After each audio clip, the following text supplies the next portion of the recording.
Good evening, everyone. I'm Debbie Miller. I'm president with the Greater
Okay.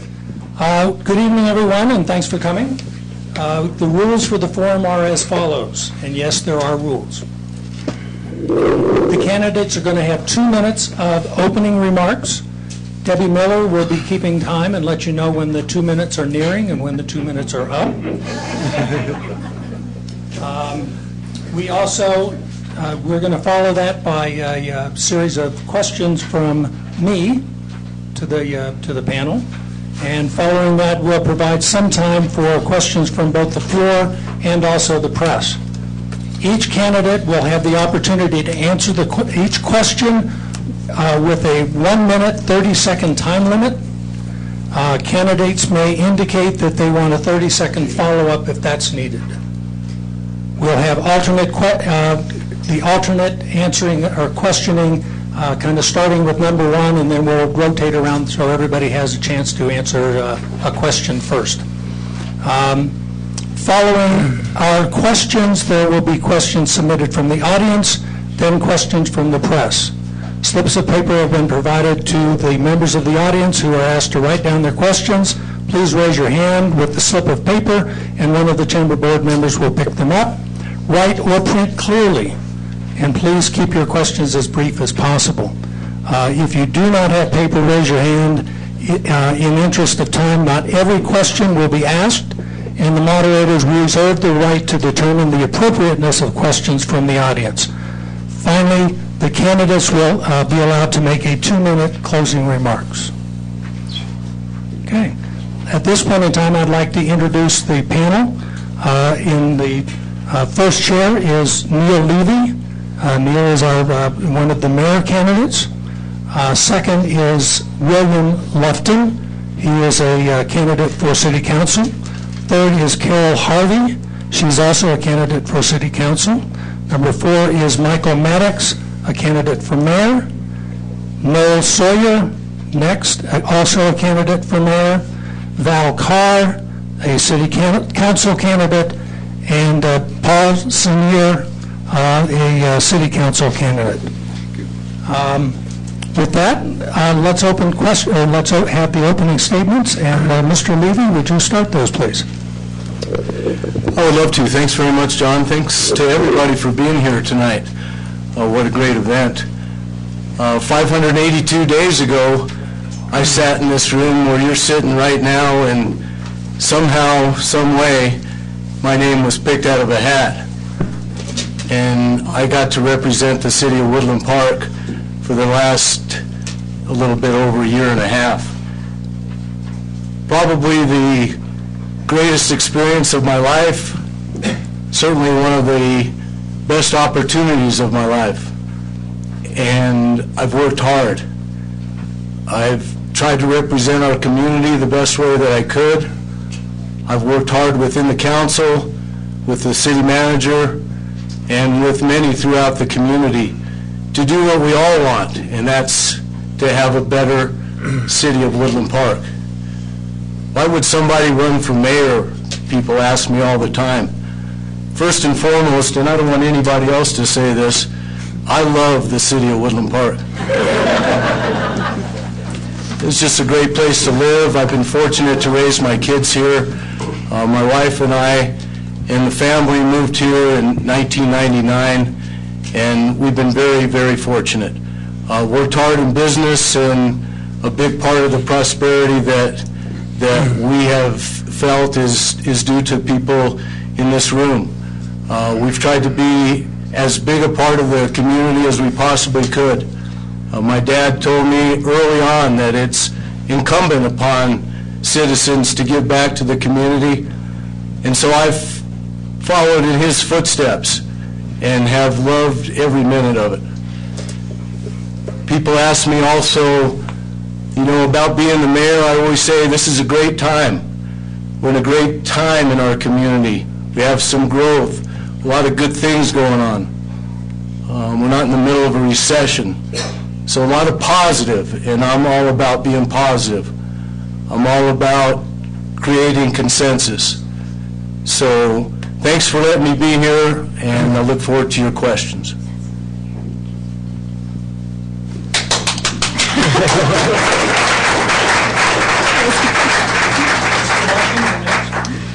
Okay, my name is Bill Lofton, and I've been here for 20 years, basically, and the main reason we moved to this city was because it was quiet, and we get a general sense of security, essentially, and we've loved it here.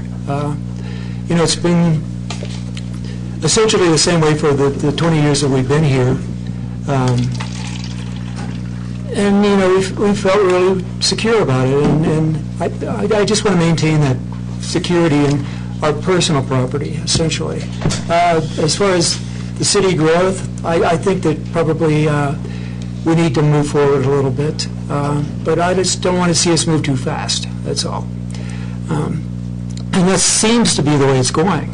I mean, we have the new park, which is beautiful. It's going to be beautiful. But I was really sad to see it go. I was really sad to see the old park go because, it's been pretty much part of my life, 20 years. So, the first year we got here, my daughter was down there throwing cow patties. I definitely remember that. So, we moved here from New York and basically didn't know what to expect. We came up here and I remember my third oldest son, Will, was looking at the old, what do you call it? The radio over here. And he was like, oh my God, it's like, what the heck are you getting us into? But it's been great. We've raised all of our kids here, and we've loved it. A real sense of security. I would really like to see new businesses, especially startups, have a better chance of surviving up here. Basically a typical business lasts for maybe 2 years, and that's about it. And then they have to move on because they don't have enough business. So, I'm done. I am intrigued with the cow patty statement, but I have been on the city council for the last 4 years. I think most of you know that. And I'm running again because so many projects were started in those 4 years that I still want to continue to be a part of. As Neil said, he loves this city, but I chose this city. My husband and I are both retired military, and I think we moved for every assignment that we were given, and there were dozens and dozens of those assignments over the years. So we chose Woodland Park, and we want to make this our hometown forever. And I feel a real need to be part of the solutions in this town and not part of the problems. When we first moved here, there were so many times I'd open the newspaper and say, why in the hell did they do that on the city council? And I realized the only way I could respond to that is to become part of the community in an active way, and that's why I want to continue to serve on the council for you. It's been a very exciting 4 years, but I know there's another 4 years, another chapter that's very important for me to be a part of.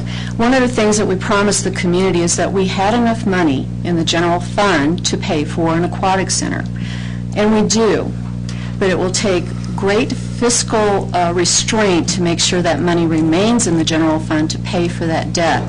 I take that as a personal responsibility and a promise to the community that we continue to keep ourselves solvent and keep a reserve for emergencies.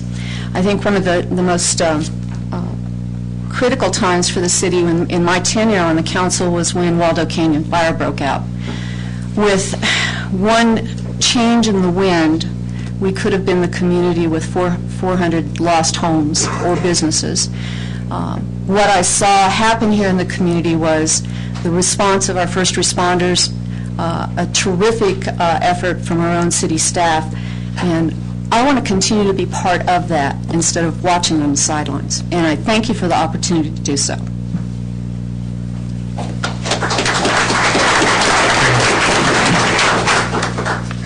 Well, good evening. Chamber of Commerce, distinguished guests, ladies and gentlemen, thank you for an opportunity for providing a forum for the candidates to be heard, to have their voices heard. Many of you I know already through my long association with citizens and businesses in Woodland Park, and I hope to meet many more of you in the next few weeks and over the next few years. Some of you may recall that I was on the ballot in 2014 when the City Council selected a replacement to the previous mayor after his resignation.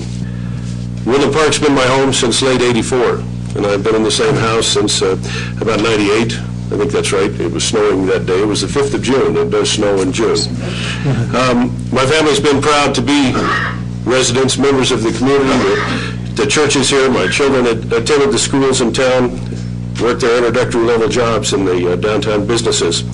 We loaded up our vehicle during the Hayman fire and evacuated during the Waldo Canyon fire, and I was glad that we still had a home standing when we came back. During the time, that's 3 decades, it doesn't seem like that long, I suppose, to some of us. To some others, it may seem like a long time, but there have been a lot of changes in the city. One of them was moving the rodeo arena out of town, which is too bad because I liked having it right across the street, but that was fun. There's been increased congestion in the downtown. We've had some loss of businesses in the downtown, and some of the infrastructure is decaying a bit. Schools are in need of repair, and we all have seen the ballot. We know what ballot initiative number 1 is earmarked for schools. I'm absolutely in favor of improving the infrastructure and helping the schools. We may disagree somewhat on how to get there, but the end goal, I think, we all share, that we want to improve that. The population is about the same as it was in 1999, about 8,100, but the traffic continues to increase as people drive up and down the pass, and so we do have some issues in congestion. One of the reasons I moved here and wanted to be here was a small town feel, fresh air, clean water, great views. We all share that. We want to maintain that, and I look forward to an opportunity to be of service to the community and to maintain that small town feel. Time, please. Thank you.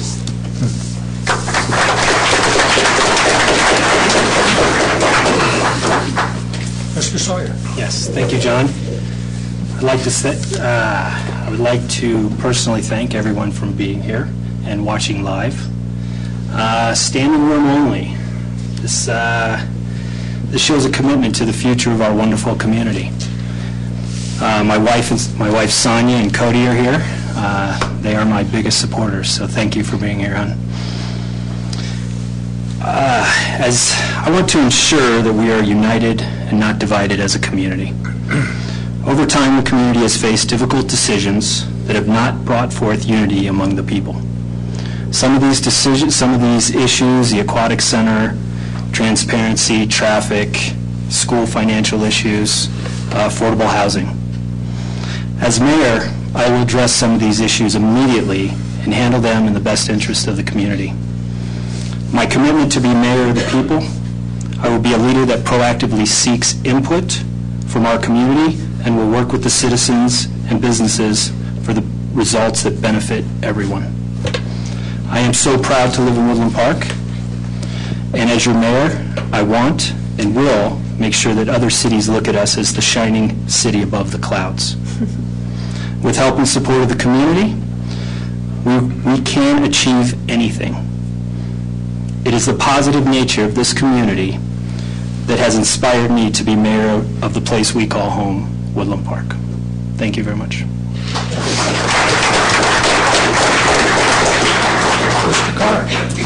Thank you.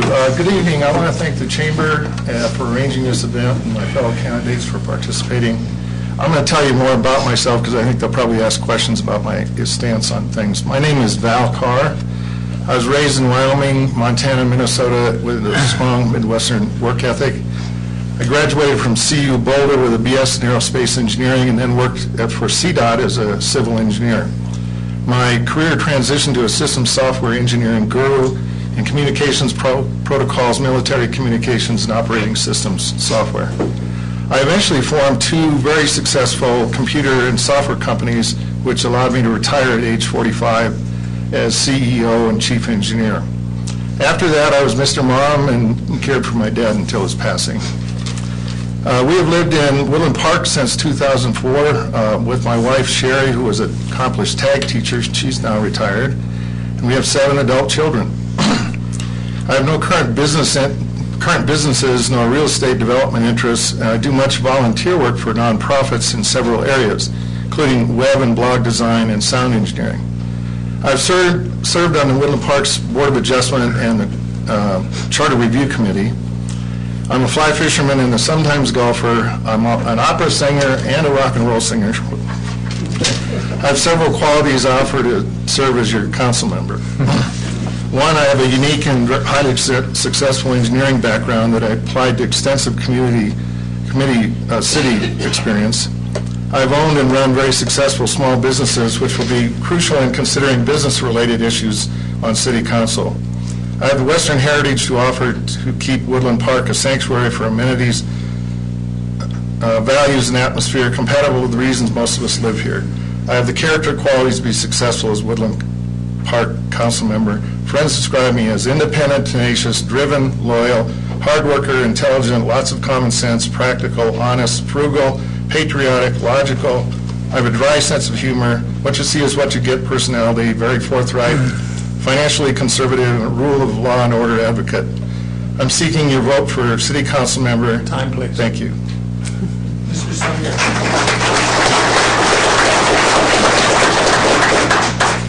Thank you, Chamber of Commerce, people of Woodland Park, and to everyone who made this possible for me to participate in this forum.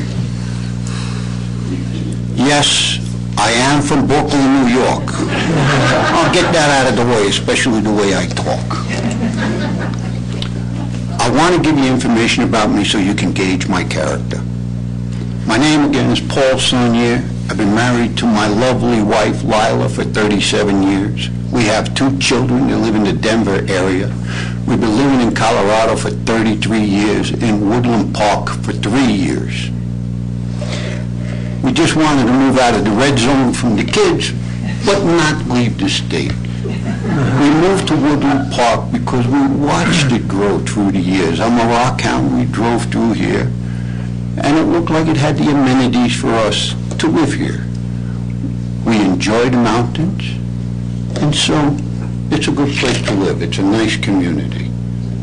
I like to give back to the community. I am a member of the Teller County Republicans. I am co-chair, 9th Precinct, Woodland Park. I sit on the Teller County Board of Adjustments. They're all service. Being a servant, there's nothing wrong with it. Giving back to a community, there is nothing wrong with that. I am retired. I have no interest in Woodland Park as far as businesses or agenda. My background, I was superintendent of construction. My projects included both civil and military. Projects range were highways, bridges, building skyscrapers, municipal airports, underwater construction.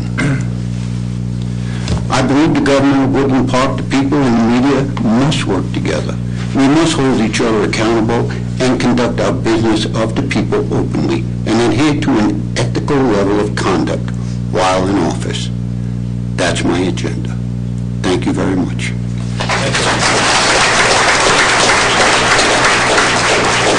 Okay, now for some questions. Mr. Laughlin, we're going to start with you. Question number one. What one trait or life experience do you bring to the table that will enhance the council if elected? Life experience? Either life experience or trait. Raise a lot of kids, that's for sure. We have 5 kids, and basically learn how to manage a family. That's software engineer for 25 years. Worked for a lean flight simulation. Basically, I came out here I worked for them for 15 years, and they went to New York, and then I came out here for another, it's been 20 years. But I worked for Link for 10 years out here. So I think I have a lot of leadership ability. Basically, I was able to lead my family with the help of my wife, of course. Actually, I think she did most of the leading, but I can see a lot of things that need to be corrected as far as administration stuff. Not here, but basically I'm very quick with finding things like that. And also I have software web development experience, so I can probably help you with it. Mrs. Harvey, same question? Well, as I mentioned before, I am a retired military officer, but that's just been a portion of my adult life. I've spent all of my adult life as a public servant. I was an educator in North Carolina for a short time. I worked as a county planner in North Carolina in a very rural community, very rural. In the time after I retired from the military, I did work as a private consultant, but again for the Department of Defense as a counterterrorism analyst. I'm not sure that qualifies me for the city council here, possibly. But at some point, I did take a federal job, and I now work in an organization called the Interagency Coordination Directorate at U.S. Northern Command, NORTHCOM. And our primary responsibility there is to coordinate the support of the Department of Defense in times of disaster. So, for instance, the flooding that's going on now in Louisiana and Mississippi, part of our job is to bring together all of the federal partners, state and local, tribal, for the best solution to that particular disaster. I think that background in emergency management has certainly helped me in the last 4 years and will continue to do so. Mr. Maddox? Thank you. Traits or life experience? Well, a lot of life experience. I've had a variety of jobs over a long career. I started out raising cattle and driving a tractor. I worked very closely with the farmers and the cattlemen, learning their work. When I was 19, I hitchhiked down to Silverton, got a job working in a gold mine 2 miles underground. You've probably heard of it. It's the Sunnyside. It's right next to the Gold King, which is the one that was in the news last year. Actually, the Sunnyside has about 3 billion gallons of water in it, so let's hope the plug doesn't blow. I also worked, when I took a degree in computer science in 1981, I worked as director of a computer center at a college. I've been an adjunct professor, ran programs for multinational corporations, for Digital Equipment Corporation, for Compaq Computer Corporation, delivering and managing in the tens of millions, $20 million projects, things like that. A lot of real-world experience. And so one of the things that I think also brings that life experience is a stick-to-itiveness. I decided to win the national championship on guitar, and I got up every day for 20 years at 4 a.m. to practice the guitar. Those are the kinds of things that we want in somebody who's going to be responsible for our tax money and to help oversight and make sure that we're spending our money and managing our budget properly, as well as coming up with creative solutions to complex problems. John, can you repeat the question? Sure. What one trait or life experience do you bring to the table that will enhance the council if elected? I'm going to answer one, and then I'm going to probably bleed into many others, if you don't mind. As most of you know, I'm currently on the city council. I've been there for 2 years. I do have 2 more years, unless I'm elected mayor. Then my position will be replaced. I'm also the vice chair of the DDA. I'm involved in a lot of the organizations, nonprofits around town. I graduated from Regis University with a computer information degree. There's 2 things that really help me. Oh, I'm also the soccer coach for the high school. There's 2 things that really help me work with this community. I do have a small computer business that I've had for over 15 years, actually longer than that, before I even moved to Woodland Park. That allows me to talk to all the small business owners, talk to the citizens of Woodland Park, and get a pulse of what's going on in the community. I know a lot of people in this community, and that's all because of my computer business. Now, my other job is Oracle. I do work as a database administrator. My main job is I'm a corruption specialist. What does that mean? Well, if Amazon goes down and they have corruption on their database, they probably call Oracle and they open up a ticket, and there's only probably about 5 people in the world that do what I do. So that issue is going to come to me. I'll work on eBay, I'll work on Wells Fargo, I'll work on NASDAQ, I'll work on all these major databases that affect hundreds of thousands of people. Time, please. That's my experience. Mr. Carr. Well, I kind of listed all my traits just a minute ago. So I'm going to pick something that some of you around here would know what it means. I used to have black clearances when I worked as a subcontractor for military. Let's call them military. Special agency doesn't mean military. But anyway, what that means is I'm squeaky clean, always have been, and very quick. I used to be called a firefighter in my profession. They would send me out with no experience on a computer. I knew about 60 computer languages, literally, and about 50 different computers when I was in my heyday. So I'm quick, very quick at picking up issues, which will help me on city council because you have a quick response on things. I would say the one big thing about me is I started, owned, and ran 2 successful small businesses in a financially frugal and optimal method, which allowed me to retire at age 45, so that's pretty unique. And I expect to take that kind of small business experience to the city council if I'm so fortunate to be elected, and that's it. Mr. Saunier. Thank you. I'm retired. Construction. Superintendent, dealing with designers, engineers, contracts, people, workers, putting things together, figuring things out. Having teams that wanted to work with me because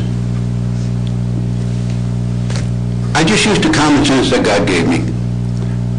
If the people of Woodland Park vote me in, I assure you, any way that I can help the city of Woodland Park, the council, the mayor, design, I would do so,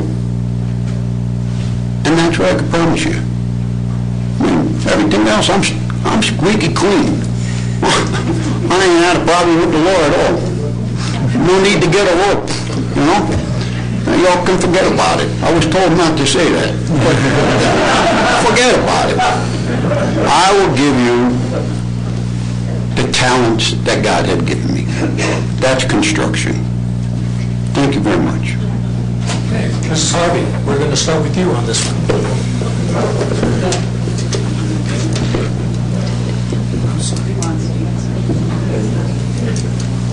Oops, yeah, we forgot. Excuse me. Neil's getting off easy. Mr. Reedy, excuse me, would you like me to repeat it? No, but thanks very much. It's not the first time I've been skipped over, so. First time by me. Thank you, first time by you. This one's an easy one for me. I got a little chance to think about it since I'm last. The trait that I have really is I'm very self-aware. I know who I am. And I've said this before, I'm not the smartest guy in the room. And I wouldn't pretend to be. I know who I am. I'm a consensus builder. I'm a leader. And that's what's made me successful in my businesses and as mayor. And one thing in particular that I've learned as mayor and that I think that I'm starting to do better at, and that's let everybody have their voice. And I've found that over these last year and a half or so that people don't always have to get their way. But if you let them say, if you let them vent and express their thoughts, then that's very, very important to people. And I've had people come to me and say, didn't get my way, but thanks for letting me speak. And so that's it in a nutshell. I know who I am, and I don't try to be anybody else. Okay, I'll try this again. Mrs. Irby, the question is, our city and county are going to continue to grow. Growth tends to cause critical decisions to be made that would affect the local citizens and local business community, sometimes vastly different. How important is it to support the local business community versus the citizen concerns? Well, I would argue that there isn't a versus. There is not an us versus them, because the citizens of the city, very often are the owners of the businesses. Some of those do live in the county, but nonetheless, we're all part of the same community. So I don't think there is an us versus them. One of the things I think the city has done very well, though, is the city's comprehensive plan. That was an effort about 6 years ago that involved numerous town hall meetings and citizen input to develop a roadmap for the city that included attention to growth with the consideration of property owners. Those two things have to go together. So I don't want to characterize growth as something that would hurt the citizens. And I think our comprehensive plan has done a very good job of laying out what that future would be. I look forward to working on the next version of the comprehensive plan. I think it's a very useful tool. Thank you. Mr. Maddox? Would you restate the question, please? Sure. The city and county are going to continue to grow.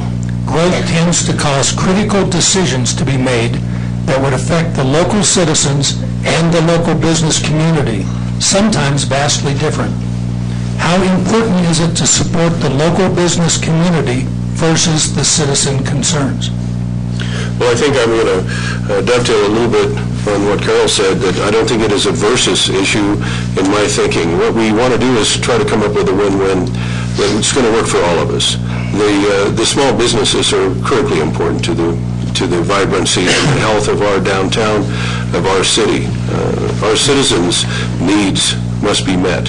We have to listen to the needs on both sides and help us all come together at a table and reason together and find out what the right way to balance that to make a win-win for all of us, so that we're not supporting the businesses at the cost of the citizens, nor are we supporting the citizens at the cost of the businesses. Those two go hand in hand in any community. Our businesses and our citizens are the reason we're here. They are the community, so we have to find a way to meet their needs and to meet the needs on both sides. Thank you. Mr. Sawyer? Well, John, that's a very good question, because I think about the city and the county, and I think about all the different, we are so integrated already with, we have a bunch of pockets within the city that are counties. So we have our police, we have the fire, we have the ambulance. They're all working together already. The question is would we make decisions that are not favorable to the citizens that would improve the businesses? Is that my correction there? Is that correct? I guess you can't answer that. But anyways. The survival of the businesses is also the survival of the citizens. Everything's integrated. I can't imagine why we would even make a decision without the input of the community and the businesses together. I can't imagine that scenario even happening. Thank you. Can you pull your mics a little bit closer? I guess it's not coming right throughout the room. Same question. I concur with the previous statements made by the candidates. As a city council member, you get elected to be the representative of the citizens and the businesses also. And so you really are always weighing those things. Now, we have a very open society here, and everybody knows we're not a huge $2 million or 2 million person community, so people see you in the stores and things. You kind of get a sense of the community more here than you do in cities I've lived in. I don't think there's a trade-off either. I think when you're making decisions for growth, you take into account the citizenry, the residents, whatever, in relation to business, and I don't think they're mutually exclusive either or. I think most of the businesses will, of course, want the residents and the citizenry to use the product or service. So when we take up an issue, I think it's pretty easy to weigh those in a debate situation with the rest of the council members. Mr. Sonier? Thank you. I believe in free market. I believe if a business is in Woodland Park, that the community and the people of Woodland Park will either support it or not. With that said, if decisions have to be made that are controversial, that this panel would have to make, in some cases, they become that way. Do the least amount of damage as possible with what you're doing. Take the handcuffs off the businesses and allow the people to do their commerce.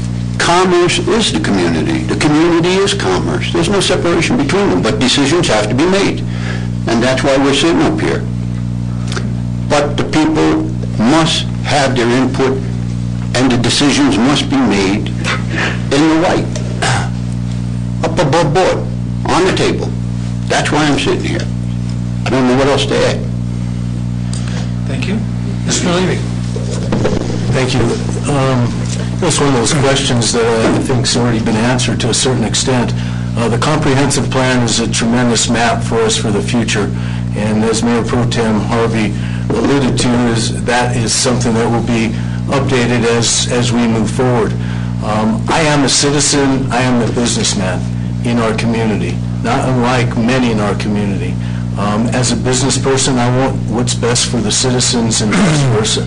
So it's hard for me to differentiate between the two, but I know this for sure, that we need to work together to achieve. Thank you. Mr. Lofton? Well, I agree with Paul, actually. I'm a capitalist, and I assume that the business will not survive if the people don't support it. So there's no question about division there. I don't understand what the question really means, because you have to have consumption before you can actually have a business. And if the people don't want the business, they basically don't consume. So it's gone, essentially. And that's exactly what happens up here. A business comes up here, they assume that people are going to consume their product, and they don't. So it's gone. It's, that's just the way life is. That's really all I have to say. Okay, Mr. Maddox, this one will start with you, please. As Woodland Park continues to grow and expand through new construction, and the fire and ambulance service continues to report financial struggles to meet the needs of the growth, do you believe the city should help support their budget needs, or should they be Should that be their own issue? Should which be their own issue? Should the financial support of their budget be the issue of the fire and ambulance service only? The fire and ambulance services and the men and women who are responsible for delivering those services are critically important in a community. That said, it's also true that a community our size can't afford to solely fund every initiative, that there are some choices that have to be made in the budget. As the city continues to grow, we need to increase I'm pushing to increase our business revenue so that the tax base can help float those additional services, can help the fire and ambulance services, but if they're in the county and they're the county services, we're going to also look to the county to be supporting them as well. That Woodland Park, the city of Woodland Park, cannot fund all of those things solely. We certainly will carry our fair share. As we increase our tax revenues, because we have an improved tax base from profitable businesses, profitable small businesses, attracting new industries that are contributing to that overall revenue base, those kinds of things will help us be able to provide additional services. All of those things are good. And as the saying goes, a rising tide floats all boats. So I'm pushing for that kind of economic growth so that we can enhance services where they're needed. Thank you. Mr. Sawyer? John, that's an interesting question, and I truly believe it cannot be answered in 1 minute, but I will do my best. Right now, I believe the fire department or district has 13 mills, and the ambulance has 5.9 mills, and that's our property tax. That comes out of our property tax. So if we have new construction, that property value is going to go up, and so they will get more money through the mills. So we are supporting our fire and we are supporting our ambulance through new growth. There are some concerns about a certain college that has grown here that is a nonprofit that's causing a little, I'll just say the ISO rating is in question, but I'm sure we can work something out and work with the college and try to keep everyone safe with a strong fire department and a strong ambulance service. Thank you. Mr. Carr? Could you repeat the question? Sure. Please. As Woodland Park continues to grow and expand through new construction, the fire and ambulance service continues to report financial struggles to meet the needs of this growth. Do you believe the city should help support their budget needs, or should that be their own issue? The interesting part is that the DDA is actually looking at this right now and trying to make these entities whole, because they recognize there's a problem until sufficient growth, at least in the DDA, comes to fruition. The DDA is a growth sort of revenue maker for TIFs and tax incentive funding, and they will add to the pot of money that those entities, as well as the other, I think there's 6 entities altogether, have to divide up the money. So indirectly, through the DDA, the city does help with that. Now the growth that Mr. Sawyer mentioned has been a controversial issue. We've all seen it in the paper. I don't know what the solution to that is. When I get on council, we've been informed that we'll get a lot more information and see all the different entities within the city to help us make more clear decisions on that. But I think we're working to make things whole. We're good old-fashioned type of people around here, so we try to be righteous with people and help them out when they're not doing. Fire and ambulance are crucial. I mean, they saved my dad twice. They saved me twice. You can't argue with that. And hopefully the city will find a way through the DDA, at least for now, to make them whole. Thank you. Mr. Sonnier? Thank you. Fire department is very crucial. I'm used to the fire department being part of the municipalities. I'm not used to ambulance services being part of the municipality. Nor can I speak to that issue as far as the municipality here, the city. because I didn't realize that the ambulance service was part. I always looked at ambulance services as a private service, insurance covered, of that nature. But the fire department, you better fund your fire department. You better have it up. You better do your mitigation. Fire departments up here and anywhere else are crucial to the community, especially when you're surrounded by a forest. So please, if there's shortfalls in the fire department, I would look at that very seriously and see how we could resolve the shortfall and make it the best fire department we could have for our community. As far as the DDA, I think that's an entity that is taxation without representation. I would speak to that later on. I don't have the time right now. But again, I don't know much about that. But I don't agree that the DDA can come in and help out the ambulance service or the fire department. I think they're in debt right now. I don't know. I could be wrong. Thank you. Okay, Mr. Levy. Thank you. You know, the city's place in this, I think, is to help encourage development in town, and with that development, there's increased property taxes. Relative to the DDA, I wouldn't be in favor of increasing the limits of the DDA, the boundaries of the DDA, because there have been some issues as a result. That said, the DDA is going to be in good financial shape as we move forward, and they're already looking to help, as somebody said, to help make the ambulance service and the fire department more whole, if you will.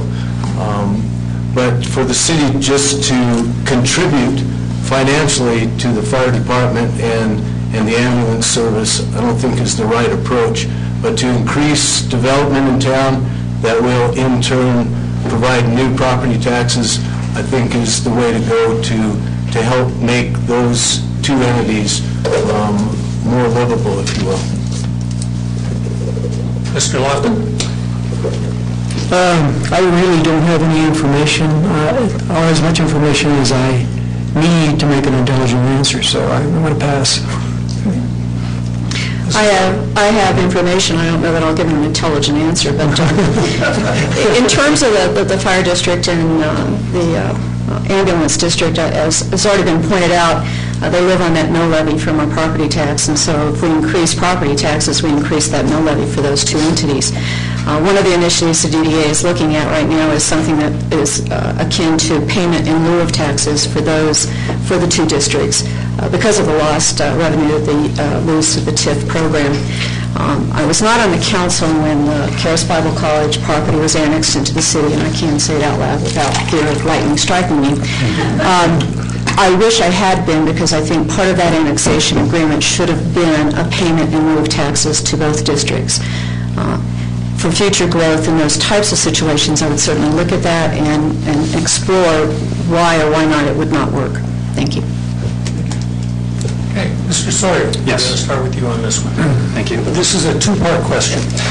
As the city continues to recruit and attract new business to the community, what is your position on using city dollars and/or abatements to attract new businesses?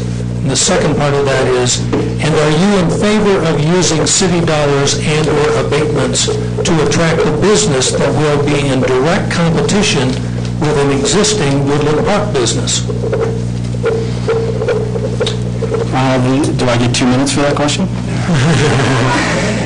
A minute and a half. All right. So, as we've mentioned here, we talked about the DDA, and a lot of people aren't familiar with what the DDA does. And the DDA offers TIF, tax incremental financing, to new and existing businesses to help them get off the ground, help them build infrastructure.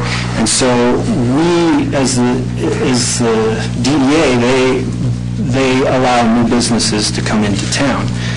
I'm okay with that.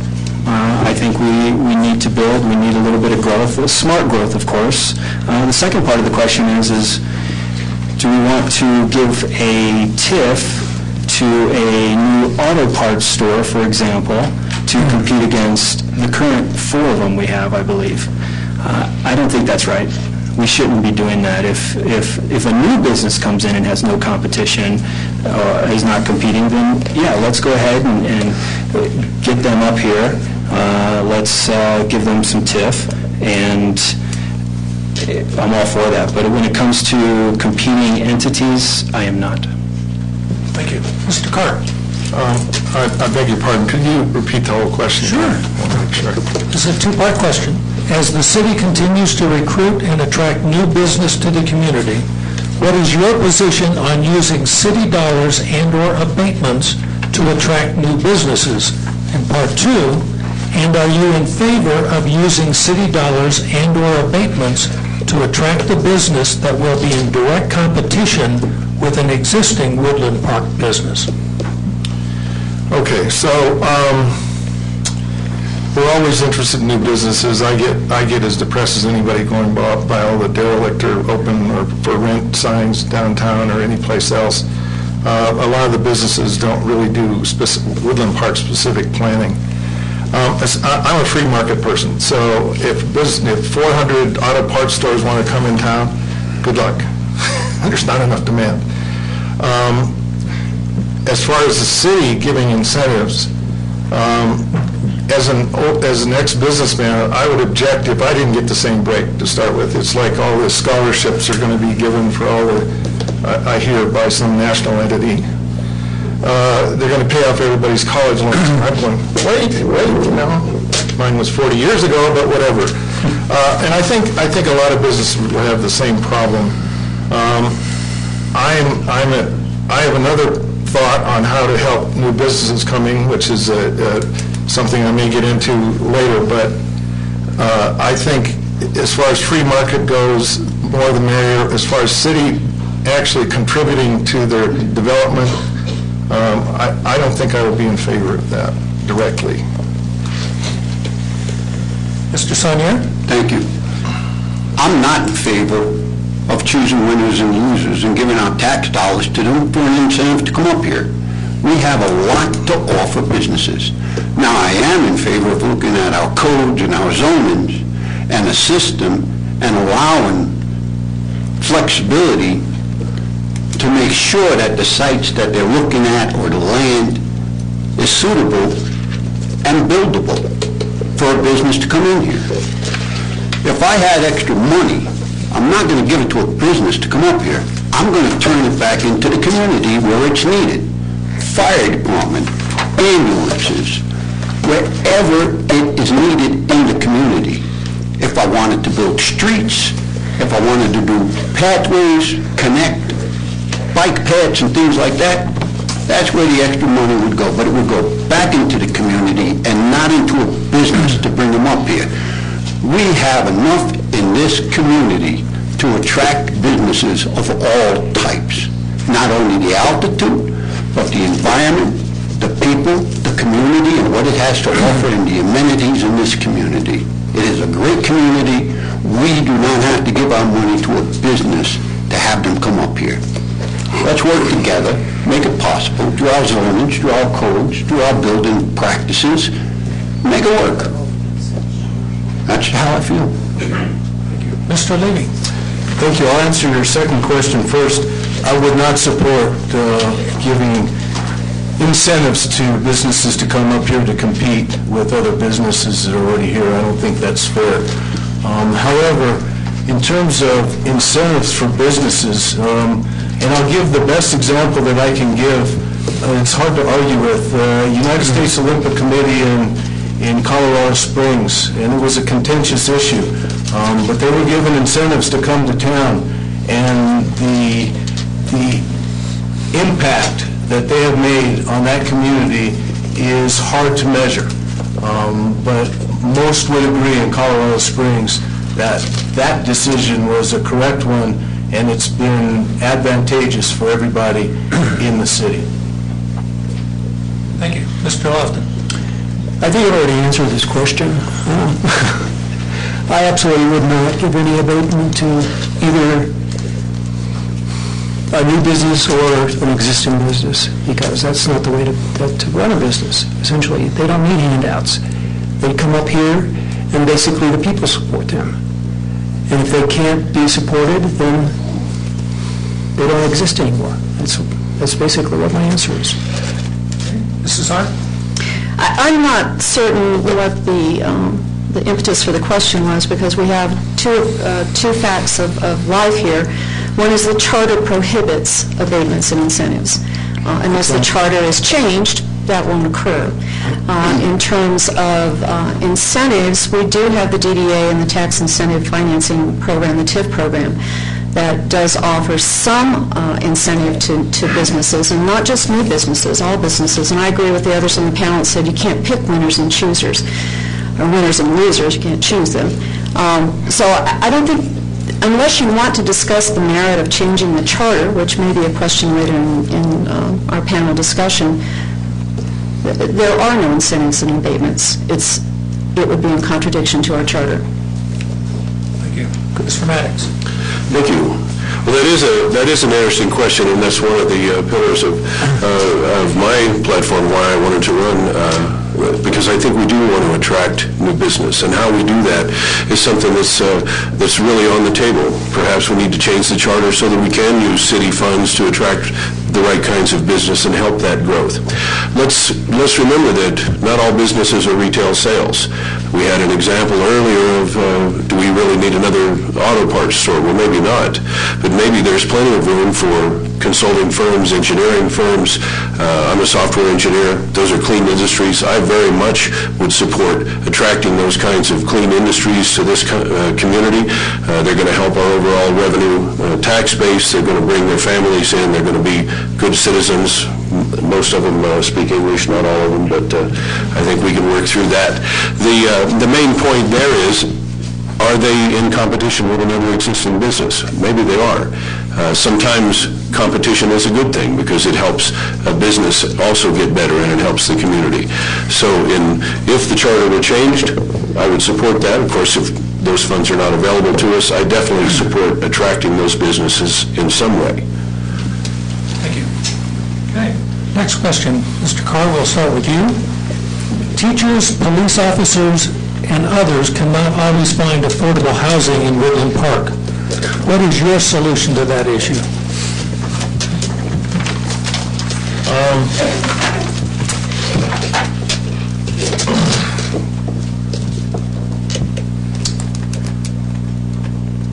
Affordable housing, I think, is what we're talking about here.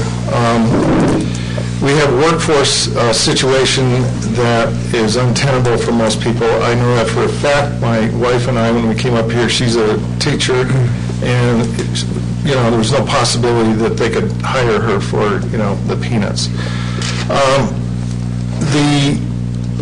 I think the best way to help people is to raise salaries. In other words, new businesses that have more influx to the community will make more housing affordable if we raise everybody's salaries.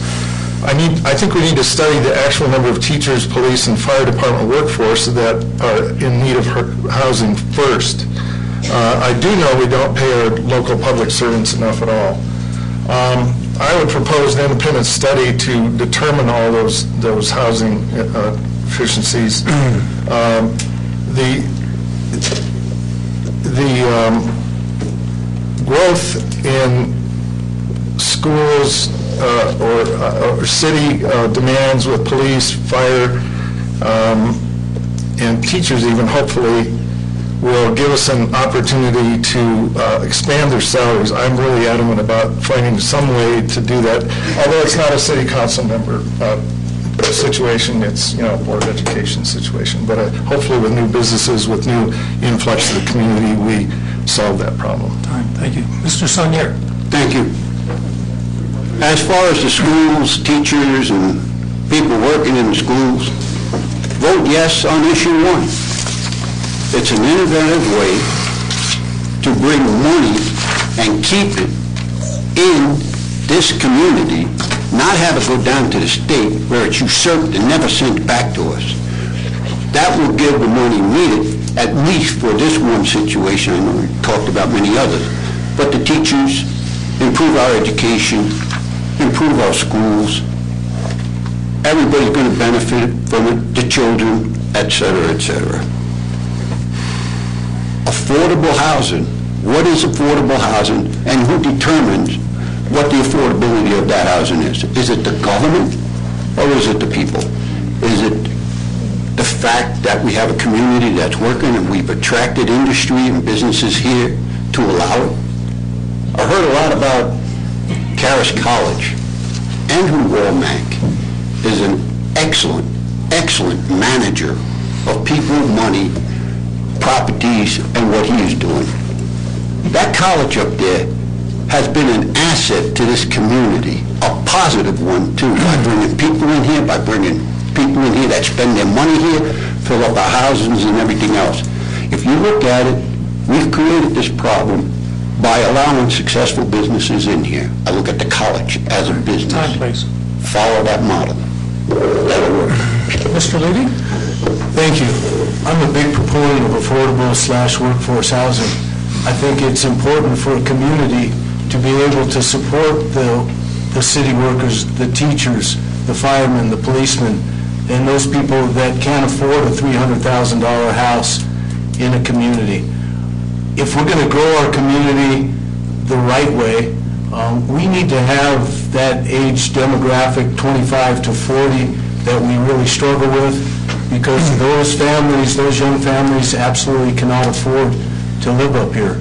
So the answer is some kind of perhaps denser type of housing, maybe condominiums, townhomes, something in the $200,000 to $249,000 price range, I'm guessing, that people can afford to come up here and live comfortably.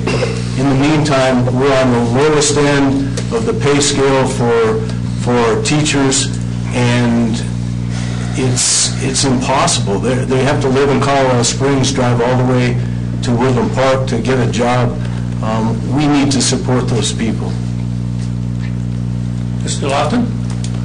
Yeah, we've been, for the last couple of years, we've been under attack for not having low-income housing, and I essentially think it's coming from the Bible College. They don't have any dorms or any facilities for their staff, and basically they're looking for low-income housing here, especially for their students. I'm not saying it's bad, I'm just saying that's the way it is. Even on their website, they basically say new construction in the last few years has increased the availability of apartments and other rental properties in the area being us. I don't think it's right that we have to foot the bill for their lack of dorms or their lack of facilities for their staff. Basically, I think we should at least make an inquiry to find out if we can get a donation from them to help support build the low-income housing for their students. Thank you. Mrs. Harvey? You know, when I was appointed to the Planning Commission 8 years ago, the question of affordable housing came up in many discussions in the Planning Commission, and I always asked, what is the definition of affordable housing?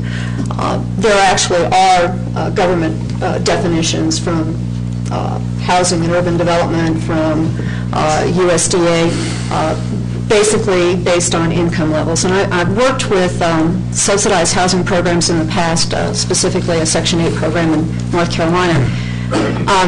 There is land available within the city limits for multiple family housing.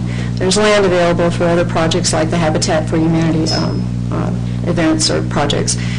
The question is, who do you want to pay for it? Do you want the city to pay for those, or do you want the free market to pay for those because there is a demand? If there is an increasing demand for affordable housing for the students at Caris Bible College, for our first responders and school teachers, do you want us to pay for it, the city to pay for it, or do you want the free market to bear that burden, or do you want it to be shared? And I have to say, because we do have a good roadmap for growth in the city, and we know that there are identified pieces of property and real estate that can accommodate multiple family housing or other types of those projects, then let the free market contribute as well. Thank you. Mr. Maddox? Thank you. I think this question actually ties into the previous question as well. And how do we provide affordable housing also ties into how do we attract the kind of businesses that are going to generate the income. We all started out, or at least I did, started out living in a small apartment, started out, then bought an entry-level house, then after my career was doing a little better, was able to upgrade. And that's a pretty normal path for anybody. So if we have the kind of employment opportunities here, we have the kind of industry, the kind of work where people can get jobs. I absolutely support, exactly what Carol said, absolutely support the free market is going to find a niche and say, well, I need to build another 16 units so that we can have, and it is profitable for the construction business, it's going to be profitable for the management business. It gives an entry-level person a nice home, and then as their career progresses, they'll want to move up to the next level. So I'm not in favor of the city bearing the brunt of providing that affordable housing. I'm very much in favor of the community's economic growth providing a vehicle to make that happen. Thank you. Mr. Sawyer. This is a very good question. So when I got on council, I believe Charis Bible College started to see a large increase in student population. And we noticed a slight trend in the rental rates in the community. So as a council, we all of a sudden noticed there was a very big need for workforce housing. And I believe there were a gentleman on the council that really pushed this. We did make a zoning change to allow for multi-use families, so you could have retail. And so as a council, we did take a little bit of action, but a lot of this has to be done outside of the city. It has to be done by private organizations, and there is one that is actively building, I believe, and they're looking at other opportunities. I believe they have federal tax incentives that are helping them grow. So this is all in the works. We just need time to let it happen. Okay, it's not going to happen tomorrow. It's not going to happen in 6 months, but we're going to see some real positive workforce housing in the next couple years, and I think everything will be okay. Thank you. Thank you. Mr. Saunier. Yes, This sir. is directed to you first. This is from the audience. What is your position on recreational marijuana in Woodland Park? I'm dead against it. People, do yourself a favor. Keep it out of this town. We don't need it. You don't want the tax dollars because you're only going to spend it back on your children and the community to straighten the mess up that we've already started with the state. Get your tax money in different ways. I'm going to tell you, the college up the road is a great addition to the city. I mean it. The character of people that come in to study, to live here, are much better than getting the character of people in here that are going to sell to our children and our community a drug, period. I'm against it. I don't want it. I wouldn't vote for it. You could take me out and hang me, I still wouldn't vote for it. I'm against it. I hope that answers your question. Mr. Levy, same question. Thank you. You know, I think the people have spoken in this regard. The state passed the law, the opportunity for individual communities to sell marijuana, and Woodland Park, when they had the opportunity, voted 3-2 against. The council voted 3-2 against, and there hasn't been a big uprising for anybody to sell marijuana in Woodland Park. So not only did Teller County and the state vote for it, but clearly the people of Woodland Park are not interested in that. So I would agree. Mr. Lofton? I agree with the people of Woodland Park. I think that's probably the way to go. I mean, we can go right on the street and get it, we can go right up the street and get it. It doesn't really matter to us, you know, if we can get it here or not. We don't need paraphernalia. Well, we already have paraphernalia shops, actually, down by Safeway. But it doesn't make any difference. One way or the other, they could have voted for it, and I don't think we would have had a lot of them up here. But I think they were wise in voting it down. Mrs. Harvey. Have you ever Googled yourself, your name? When we voted in the council to not allow the sale and manufacture of marijuana in this town, recreational marijuana, I made a public statement that it would be over my dead body if it ever occurred, and I Googled my name and found that there were several organizations that were ready to accommodate me for saying that. It's since disappeared. The constitutional amendment that the voters of Colorado passed did allow municipalities to make that decision, and we made that decision. I hope it never comes to a question again. Good for you. Mr. Maddox? Thank you. I certainly concur with what's been said before. I do not support having a shop to sell recreational marijuana within the city limits. I think that the tax revenue generated is offset by a lot of the negative elements and the danger to our children, to our families, by having the proximity. Now, that said, as mayor, if the city did vote to say, yes, we want to change the law and we want to allow recreational marijuana shops, then the role of the city council, the role of the mayor is to make sure that the zoning is done properly, to make sure that it's not next to our schools and our churches, to make sure that we pay attention to how that happens. I think that in every case, we can say we want good, solid economic growth, but in this particular case, the revenue stream from that is not something that I think is desirable for this community. Thank you. Mr. Sawyer. So a little story. I had someone I knew ask me that question, and my answer was very simple. I said, it's a beautiful drive down the pass this time of year, and it's a beautiful drive to Divide this time of year. And so if you really are concerned about that, then you can go to Manitou or you can go to Divide. The other thing that was really interesting, which was in the paper the other day, which we do get marijuana funds from the Divide store, I believe, but it was used to teach our kids not to smoke it. I don't understand the contradiction there. It's okay to smoke it or it's not okay to smoke it. Well, how come there's retail stores and you can go buy it, but you're telling us not to smoke it? The whole thing needs to just be abolished, and it needs to be outlawed in this state. I will never let it in Woodland Park. Thank you. Mr. Carr. This is a personal issue for me. I'm dead against it. I went to CU, Boulder, in the late 60s, in the late 60s and early 70s, and I was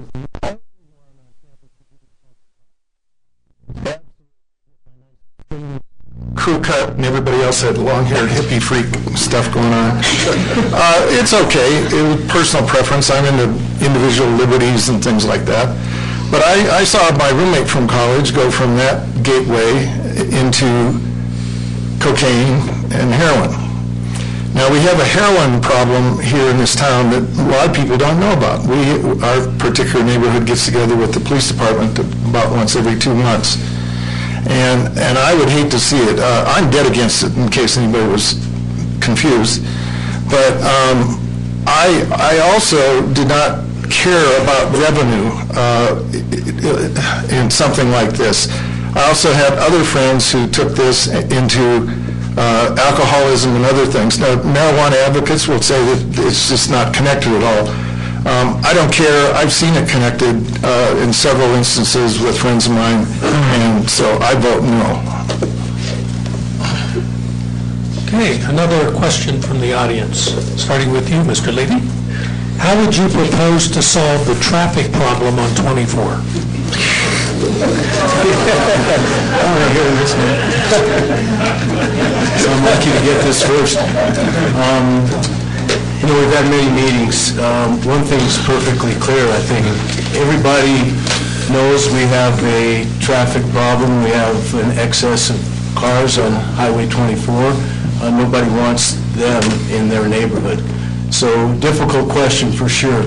One thing that I'm pretty sure of, we need to plan for the future. We need to figure out some way, because the traffic is going to continue to increase.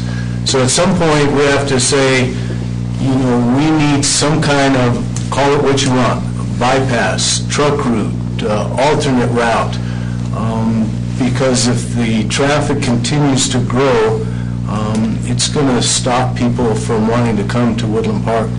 And it's also a big issue for those that live right here in the community. And so the answer, I don't know. Big picture, we need to plan for the future. Thank you. Mr. Lofton. I have no idea what to do about it. It's basically, it's really hard to get across the street anymore to get to a hardware store. That's all I know. So a bypass would be good, but I think it probably would cut down on the people that come up here. And that would cut down on the tourism, that would cut down on the income for the whole town, which isn't good. A lot of people wouldn't be coming through Woodland Park if there was a bypass. So I can't say that I'm not for that. And maybe the traffic on the bypass would be such that they would have to come through Woodland Park. Maybe we could count on that, but I don't think so. So I really don't have an answer. But, it's something I can look at. Mrs. Hyatt? Well, I think the recent town hall meetings that were held as part of a traffic analysis were very important, and they identified some alternatives for our congestion downtown. But those were necessary in order for the Department of Transportation to then follow up on a potential bypass. The bypass is the only answer. Yeah, I agree. That's it. Thank you. Mr. Maddox. I think the bypass is the only answer, pretty much definitive. I walk up and down the streets all the time. I'm always walking down the sidewalk, and it really bothers me when I'm in downtown Woodland Park and a truck goes by at 35 miles an hour, 2 inches from me and my family. I think that's very much a negative.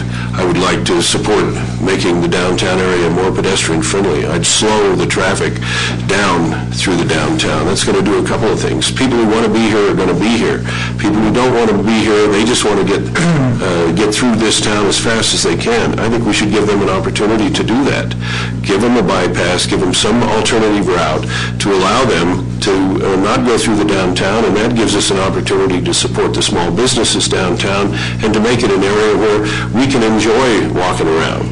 I got banged into by a truck last summer on one of my walks. I walked across the street. By the way, I want to introduce a bill to make it one-way right over there right away, because he's looking left at the traffic coming and moving. He's pulling out to the right, ran right into me. Okay, those are just examples of, not that I walk slowly, but rather the congestion is causing that kind of problem. And if it would have been a small child or something, you would have never seen him, never stopped.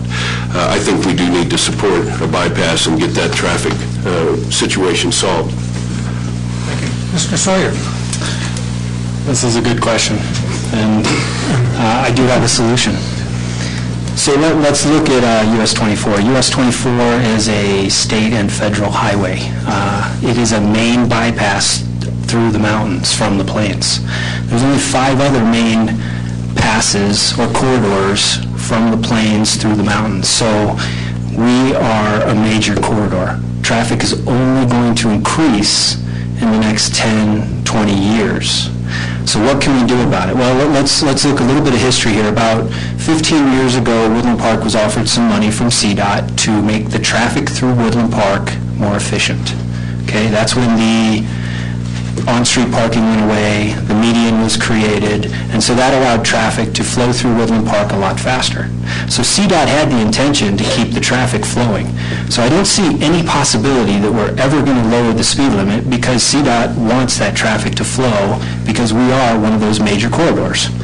So the solution is we need to build up the downtown to make it very vibrant. We need to build up the Woodland Station. We need to build up the retail. We need people to want to come to Woodland Park. They want to take a day trip up here. They want to spend the time up here. And once we have a vibrant downtown that is self-sustaining, then we look at a bypass. But we can't do a bypass because right now the traffic going through Woodland Park is the lifeline of our small businesses. If you're a resident, it's a headache. Time. Mr. Carr? The City Council/DDA has made a responsibility of theirs to support the downtown businesses and promote maximum traffic for those products and services to be consumed. The other case is CDOT has a traffic flow as a priority. You can't have a perfect balance of both of those high-speed thoroughfares without traffic planning, which is not my specialty, but I'll give it a shot here. So far, the solutions I hear about are not optimal for different reasons. One solution is the southern bypass, which eliminates any downtown traffic. As Noel said, if you have an attractor such as Manitou or Breckenridge, you can solve that. The other bypass is on the north side, which goes through back streets. I assume eminent domain problems are going to come up. Also eliminating downtown drive-by traffic opportunities. Another possibility, widening the thoroughfare seems drastic and really doesn't keep the downtown businesses active. There's no room to expand into additional traffic lanes like times like Buena Vista. We'd lose many historic buildings, which is also a city priority. So at odds is the CDOT flow goals and the DDA city promotion of downtown businesses seems to be a cooperation solution between the two entities, and most locals just, of course, stay away from 24 during peak traffic, which helps a bit, but it's not really a solution. Time, please. Mr. Sonier. Thank you. We are dealing with a U.S. highway, and we are dealing with a state highway when we deal with 67. U.S. highway is a little bit more difficult. The town was built many, many years ago, in the 125th year. I don't see historical buildings downtown, excuse me, I don't, and I have to speak very cautiously here. The only way you're going to do the traffic control through there is not to control the speed limits, but to do traffic light engineering. That will control the traffic and move the traffic through the city in an appropriate manner. Another issue is when a light goes out, the police department has to be out there. Some sort of traffic control has to be out there controlling the traffic and giving it direction. It's very important. Number three, the buildings are right on the highway, and the businesses down there are suffering. If DDA wants to, maybe I'm speaking out of turn over here, but if there's a downtown development of any kind, want to do anything, the buildings need to be moved on one side or the other or on both sides. It can be accomplished, but woe be, it'd be a lot cheaper than doing a bypass, and you still have the traffic coming through town. And you are dealing with a state highway. You have to deal in their realm, and it's very difficult to do. But it is possible, and it would take years, but it would be a lot cheaper than going on a bypass, and you'd still have the traffic coming through, and we have room down there to do it, but things need to be moved. Mr. Laughlin, we're going to start with you. This seems to be a question that the audience has given us several notes on. What is your position on how to promote the Woodland Park schools and address the real and or perceived drug problem in the schools? Well, my kids had a drug problem when they were in school. I mean, they smoked marijuana. I think everybody did in school, but, we really didn't know anything about it. I really don't know how to control a drug problem. It's just something that they have to control by themselves, essentially, is what I found out. I've got a brother that's got a drug problem in Kentucky, and we can't control him. We've taken him on interventions and everything else, and it just doesn't work. He goes right back to it as soon as he goes back to his old environment. And my kids are all drug-free pretty much, as far as I know. That's just the way it is. You just have to teach them the good values and the good responsibility to make them aware that what they're doing to the body is not right. What they're doing to the neighbors is not right. That's the only thing you can really do. You can teach them how to avoid situations where they get into a place where they have to do something like that, and just don't make them not want to do it. That's all. It's up to you. It's basically up to the parents. It's not up to the school. Thank you. Mrs. Harvey. I'll talk to the issue of a perceived drug problem. I don't think it's perceived. I think it's probably very real. One of the things that the city can do and has done was to hire another school resource officer for the school district dedicated to helping know the trends with the children in the schools in terms of drug problems. Another thing that the city did was pass a new code that prohibits the possession of drug paraphernalia, specifically e-cigarettes, by students under the age of 18. The state prohibits the sale of e-cigarettes to those under 21, but there was no prohibition, legal prohibition, for the possession of those of that type of paraphernalia. The city now has a code that prohibits it, and it gives our school resource officers another tool to take that out of the schools. Whether the kids are smoking cigarettes with e-cigarettes or using some other something in those e-cigarettes is beside the point. But there was a culture that said, it's okay, you found a loophole. I think that was something that the city council could do, and we did it. Mr. Maddox? Promoting the schools and resolving the drug problems are interrelated but kind of separate issues. Improving the school systems absolutely needs to be done. I'm all in favor of improving the quality of the education, certainly fixing the roof on the middle school so that my 7th grader can quit saying, would you please help fix this problem? The drug problem is very real, and it's terrifying. And as a parent, as a citizen, I'm very, very concerned about the drug problem. There's no easy solutions. Sometimes kids will just self-destruct, and I've seen that.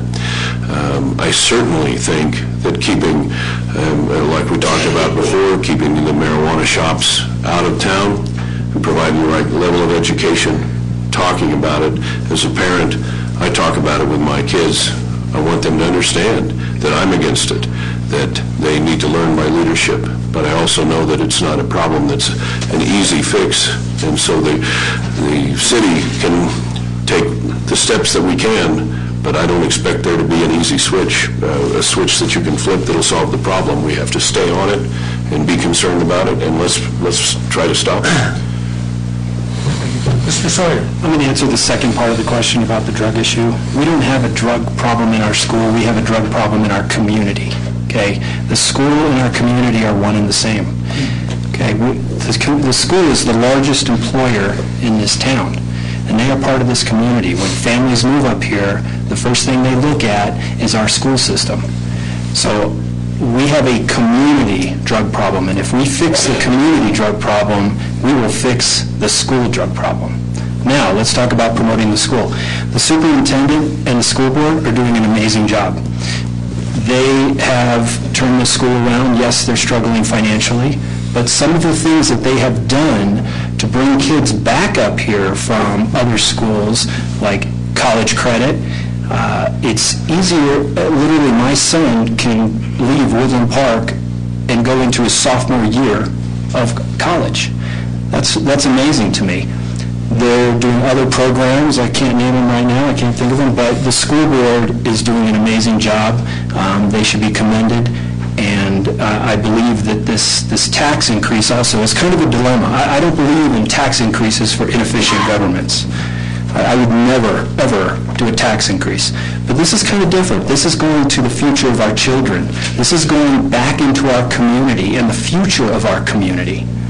So if you look at it as a tax increase and just leave it at that, you haven't peeled away the layers and looked at the issue deep enough. Thank you. Mr. Maddox, you had I did have one other point, and it's not a rebuttal, but it is a point that there are things that the city can do to improve services for the teens. We can provide some things. We can attract a business that we don't have a bowling alley here in town. There's not a roller skating rink. What do the kids do? A lot of kids get bored, and they say, well, we smoke pot and drive around and listen to the evil rock and roll music. I think those are some things that, in addition, we can certainly look for, ways to give the kids something else to do, alternatives. I'd like to respond to that. We have, as a city, have given these kids things to do. We created a park. We have a skate park now. We have a BMX bike track. We have a beautiful Meadowwood sports complex. There are things to do for the kids in this community, and we are working to do that. Now, What Mr. Maddox is talking about is private-funded entertainment, meaning that we should offer tax incentives. There you go, TIF, Mr. Carr, back to the original question. Which was, please? What is your position on how to promote the Woodland Park schools and address the real and/or perceived drug problem in the schools? Being an ex-small businessman and not a former government or employee, I always look at things from a business standpoint. And when I needed more products sold or anything like that, I improved my product outcome, I improved my cost of product and things like that. I do know that one of the things that happens up here is we can't retain teachers, and I know why that is. They don't pay enough. Now, so what does that mean? We have a lot of bake sales or something? I don't know. But it really needs to be addressed. So as a business, I would look at efficiencies in the school system. I don't know what those are. They may be maxed out at this point. But attracting, keeping teachers, raising their pay would give a higher quality retention and will increase the enrollment, which is growth. As far as the drug problem is probably mostly done at lunchtime. I drive by there all the time at lunchtime, and it's just too easy. It's too easy everywhere. To have a police presence maybe sitting there at off hours might be a solution. I don't know, but there has to be something that makes them think twice about doing drugs when they're not in school. If it's in school, good luck. I don't know. Safety officers would take care of it, I guess. Mr. Saunier. Thank you. It's a cultural problem that we, as a nation, have created, and as a state, and as a government, and as a community, how we grew up. Please, as far as improving your schools, vote yes on issue 1. That'll take care of that. Second, parents, watch your children. There are signs. You can tell. It begins at home. Third, we have a great district attorney, Dan Mays. We have excellent police departments and sheriff departments. Why not have a meeting? What are their rights in school? What are the rights of the children? What can we do to circumvent? 24 is a major highway coming through for drug trafficking. The police are working on it, I'm sure. And I'm sure the school has had many conversations and this distinguished board. Let's try to find out what legally we can do. They have rights, but these kids don't have usurped rights. We can do things as a community, as parents, and as educators, and as a police force. Listen to them. Let's find out what it is. Legally, what can we do? And intervention programs, too. We don't want to just put them out to dry. We want to help them if there's a problem and take care of the situation properly. Mr. Levy. Thanks. Paul, you took some of the words right out of my mouth. A, we've got a cultural problem relative to drugs. B, I think it definitely starts in the home.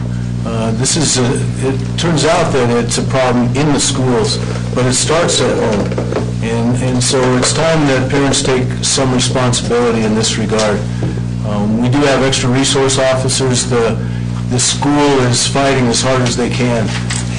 But parents, you need to take the initiative and get it stopped, if possible, at home. Relative to schools and improving schools, I think we made great steps a couple of years ago with a community task force. And as everything else, I think when we work together, we can improve. And we brought 20, 25 people together from the community, a lot of great input over about a year's time, and some of those improvements have been implemented, and I know that the school is working hard to improve. So kudos to them. They've made a lot of improvements, as Mr. Sawyer has mentioned, and I think they're headed in the right direction. And again, I will follow up with what Paul said. I'm a big supporter of Proposition number 1, to help provide more funds for our teachers. Yes, go ahead. I just had a quick question to the audience, I guess, because they were the ones that asked the question. What drugs are we talking about? Are we talking about cigarettes? Are we talking about grass? Are we talking about heroin? What are we talking about here? I don't understand what, I guess, I don't associate with drugs, so I don't know The really what question that was presented had to do with heroin. Heroin? Really? Absolutely, they've dropped the price on heroin to below marijuana. And it is a terrible drug. And marijuana is a terrible gateway drug. Okay. Friends that came back from Vietnam. At this point in time, I'm going to open it to the press. Does the Jackpot have any question that they would like to ask? Good. How about the Courier? I'll allow you one question. Mine also. They covered everything pretty much. Okay? Okay. Trevor? What about Trevor? Trevor? Oh, you know you do.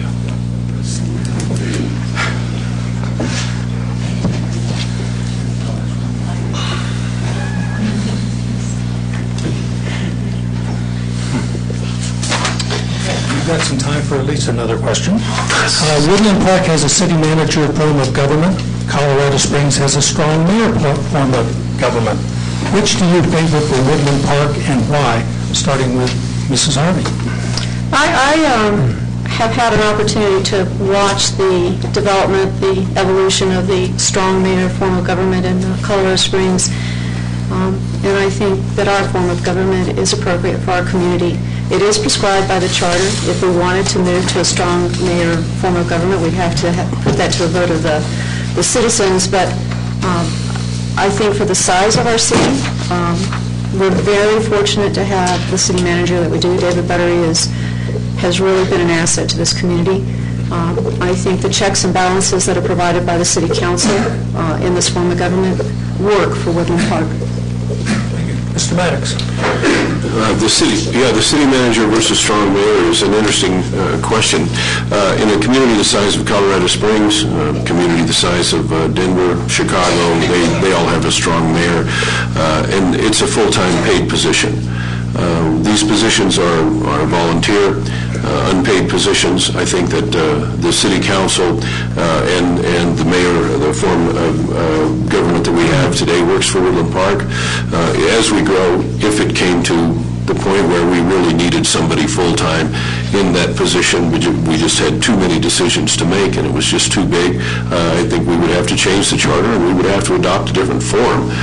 And I think that would then have to be paid positions, because you can't take someone who's really qualified to do the job, who has bills to pay at home, and expect him to spend 40 hours running the needs of the city. The city's needs are important, and we do want to make sure they're managed, but for right now, I think that the form that we have is working for us. Thank you. Mr. Sawyer. I see the underlying question there, but I'll just answer the question. I don't believe in a strong mayor. I believe our system we have in Woodland Park is done very well. The job of the council is to give direction to the city manager, not the other way around. We do have some checks and balances. We might have to have a little bit more. I do see some opportunity here to squelch some of the concerns of the citizens. My thoughts were, without going back to the transparency issue, transparency to me is simply information. The more information you have, the more transparent something is. And to answer some of the questions in your minds right now, how would I do that? I would like to see more workshops on critical issues that would allow the community and the public to come in and hear the information. That would give the newspaper more information. So the more information you have, the more transparent we are. As your mayor, I would have coffee roundtables. Once a month, I could have people come over, and we could sit down and have a discussion on any of the issues that are going on in town. That's very critical, and that's the more information that the community has, the more transparent we are as a government. Thank you. Mrs. Harvey? Yes, I just want to make sure, Paul, Val, Bill, you know we don't get paid? Okay, just want to...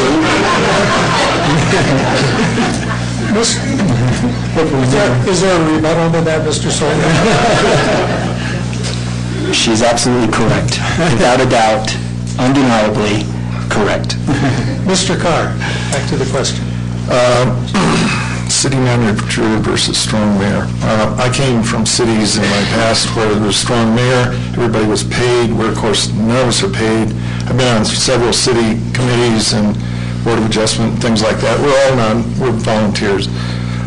Which brings me to one of the big reasons I like to do this is because I've been fully retired since I was age 45 and have the time to do analyses and things like that.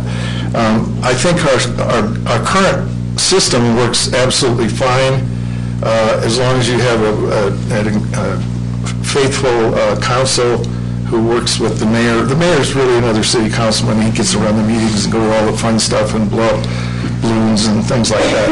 But we're all basically unpaid volunteers and have a lot of interest in being analytical about what we do. The city manager does a wonderful job. All his staff put together amazing reports for us when we're on these committees and the council. It's unbelievable the preparation they do for us. And as several other people have mentioned, until they pay the mayor, I think we're fine, especially for a small town like we are. Thank you. Mr. Sonier? Thank you. I am so thankful for the people up here and for them just giving their time and being servants to this community. I believe the people of this community should be involved with all of us up here. If I'm successful in seeking city council, I'm not here to agitate, irritate, or stir things up. But this is a good system. The people are represented. This is a volunteer system. No one's getting paid up here. There's one vote per person, 7 votes. The business of the city is run and they're paid. We oversee it. You, the people, are represented by us. We need to listen to you. The newspapers, the media need to be involved and get the information out there right.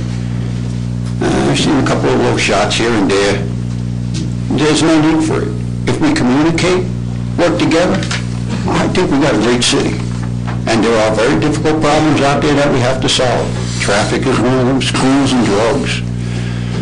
Proper financing of municipality services are very important. We can do it. It's going to take time, but we need to do it together. And I thank you for this opportunity. I just want to be a servant. That's it. Use the common sense God gave me. Mr. Levy. Thank you. You know, the form of government that we have now with the city manager and mayor system seems to work well for Woodland Park. One of the downsides, I think, to having a strong mayor is that it's difficult to remove him from office. So it's hard to terminate somebody that's an elected official. So that would be a downside for me. In the meantime, relative to our own community, in my opinion, we have, and I've worked with a number over the last couple of years, or spoken with a number, we have as great a city manager as any in our state. Why would we change? I don't know. The checks and balances are similar with the strong mayor and the city manager. They both come under the auspices of a city council. Clearly, the strong mayor has a little bit more flexibility, if you will. But I love the system that we have. I think it works well, and so I would vote to keep it. Mr. Lofton? I'm very, very for strong, for home rule. Basically, it's like our Constitution, essentially. We have our own Constitution. That's what we have. And as long as we keep that, basically, you have to make modifications to it occasionally, just amendments, just do what you need to do as far as city business and everything else. But we've had this, how long have we had this charter? We had this charter for over 100 years. 1977. 1977. Really? Oh, okay. Guess we haven't had it that long. But, you know, and I'm definitely for the charter. I'm definitely for the home rule. We can make our own rules. We can do what we need to do to raise our children. We can do what we need to do to run the city, is exactly what we're doing. The only contention I have is that there are a few mistakes in the existing charter, which we'll correct eventually. You know, we'll find them and we'll correct them. But, you know, at least we have that opportunity to do that here. We wouldn't have that opportunity to do it if we went to the state. We couldn't go to the state constitution and say, okay, we're going to change this thing. You know how long that would take? We can do that right now. Time, please. Mr. Madden? I'm done. To you, please. If the council were forced to make cuts in the budget, where would you propose to make those cuts and why? Well, you could cut the mayor's salary immediately. That wouldn't get us much. I think we would have to, we want to look at the relative trade-offs on our future plans and our short-term needs. We cannot afford to sacrifice our long-term viability as a city, as a community, in order to meet a short-term need. Too many times over the years I've seen communities, businesses who are so interested in meeting the needs this quarter. We have to be profitable this quarter. We have to do something right now that's popular, and the next thing you know, we're deep into debt. And some cities, and I'm not us, we're not going to allow that. Some cities wind up bankrupt. They wind up in big trouble. The job of this council, the job of the folks in this position, is to provide the oversight to make certain that we don't have that problem. So where would there's no single place that I could just point at right now and say, all right, there's a lot of fat right there. I don't believe that there is. I believe that we have to take a careful look at the services that we're providing and determine the right way ahead, both for our short-term needs and for our long-term success. Thank you. Mr. Sawyer? Since I've dealt with the budget for 2 years, that's a pretty open-ended question. There's so many places that need to stay. Maybe I'll start there. Salaries should not change. We need to keep the salaries the same. There might be a few things that, if we're talking about the general, we can look at the general. If we're talking about the 410, which is your streets, we could maybe go an extra year without paving the streets. So really, we would have to look at the budget as a whole. We can't mix funds, so we'd have to start and look at really how much. Maybe that's a good question. How much do we need to cut? And then we can possibly shave off a few $100 here and there and just lower things a little bit across the board instead of getting rid of things, because the general budget covers the needs of the community. John's underlying question there is the wants, and the wants are exactly what they are. They're wants. We need to take care of the needs, which are your streets, your lights, your police, a lot of other things that I just can't think of at the moment. But we would look at just cutting a little bit. But really the question is how much. So it's kind of an open-ended question. It's really up to, you need more detail to answer it. Mr. Carr? One of the things in the candidates' orientation meeting we were told by the city was that as new councilmen, whoever that may be, if there are new, I guess there will be at least one new one, we will be privy to finding out about all the internals of the city, the analyses, and all that information, and the staff. I don't have the advantage of some on here that have seen the budget details. I've seen the budget online. You know, I don't know which $10 was misspent or not. I do know one thing. If I'm so lucky to be put on city council, I'm a very much efficiency expert. You don't stay retired for 22 years without being very frugal. So I guess I would look at our needs versus our wants, just as Noel said, and work to find small areas. I would prefer to find a way to expand, because there's some things that are just not happening. I know the city staff has gone a long time without. There's maintenance issues on the roads that are a problem that they've done their best to solve. The specific cuts, I don't know. I'll just say that. I can be honest about that. Okay, Mr. Sonier. I have no insight to the city budget except this. To have a successful community, you need to provide the services, the necessary services to the people. Police, ambulance, fire, roads. Budgets are extremely important. You need efficient work, you need efficient contracts, you need people doing that work and doing it efficiently. You need to bird dog it. Debt is not a good thing. You have to pay interest on the debt. We, as a community, need to watch our dollars. All of us. We can't just throw money out there on projects that feel good. We need projects that do good. Clean water, sewage treatment, roads, police department. We need it. Fire departments. We need this. We need our children coming up right. And we need to take care of them too. And we need people coming back to the community, not leaving it. Budgets and staying out of debt. Watch them. Watch where the money's going and how it's being spent and what we're getting back for those dollars. Make them count. That's all I got to say. Mr. Levy. Thank you. I think in tough times, governments typically do the same thing, and that's relative to their employees and freezing salaries. And this is almost an acceptable way in very difficult times to save money.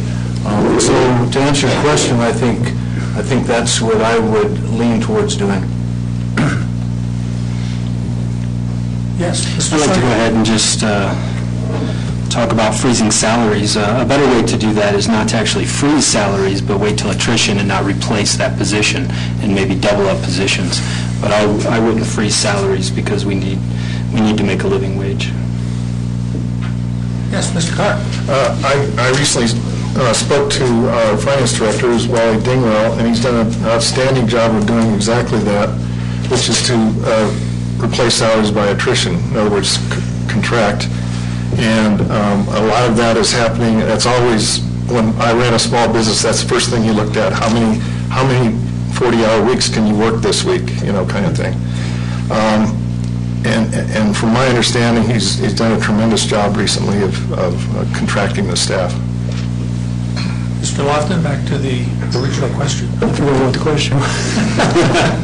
If the council were forced to make cuts in the budget, where would you propose to make those cuts and why?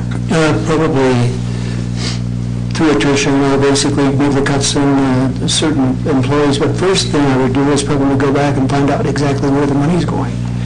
Why the budget is being shorted and who's responsible for doing that. And then correct it from there down. Basically, if you have to cut the budget, you're in pretty much trouble. So I would not ever even consider cutting the budget because I don't think I would ever be in trouble. But hopefully I could budget well enough so that I wouldn't have to get into that position. Mrs. Hart? The most important responsibility of the City Council is the adoption of the budget. We've been lucky in the last 4 years that I've been on council that we haven't had to make those kinds of decisions. We were coming out of a recession. We were lucky enough to have one of those evil big box stores come to town who really did keep the community and the city solvent. That was Walmart. Had it not been for the tax revenue from that retail outlet, we would have had to look at some very serious cuts. As it was, the assessment of the budget as I came onto council was through the use of employee attrition. If someone left, they were not replaced. We're now in a position now that those positions are being filled.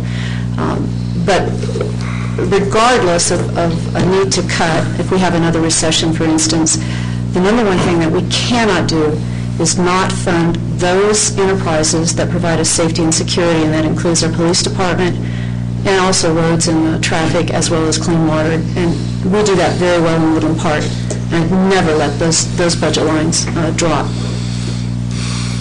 Thank you. We're now going to move into the closing statements. I'd just like to say we are running a little bit long, so any minute and 45 seconds or so would help. We'll see. No, 2-minute closing statements. I'm going to start with Mr. Sawyer. Okay. It's a good question.